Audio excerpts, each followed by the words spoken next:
કારમી મોંઘવારીના સમયમાં ઘર ચલાવવું મુશ્કેલ છે, ત્યારે ઘર કંકાસથી કંટાળી એક રિક્ષા ચાલકે તાપી નદીમાં કૂદવાનો પ્રયાસ કર્યો હતો. જો કે રાહદારીઓએ યુવાનને પકડી લઈ ફાયરને જાણ કરતા ફાયર સ્થળે દોડી જઈ યુવાનને બચાવી લઈ પોલીસને સોંપ્યો હતો.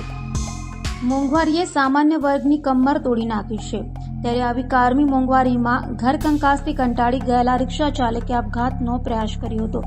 રિક્ષા ચાલક આપઘાત કરવા માટે મકઈ પુલ ખાતે પહોંચ્યો હતો અને બ્રિજ પર રેલિંગ પર ચડી આપઘાત કરવા જતા રાહદારીઓએ રિક્ષા ચાલકને પકડી પાડ્યો હતો અને ફાયરને જાણ કરતા ફાયરની ટીમ સ્થળે દોડી ગઈ હતી અને રાહદારીઓની મદદથી ફાયર રિક્ષા ચાલકને બચાવી લઈ પોલીસને સોંપ્યો હતો.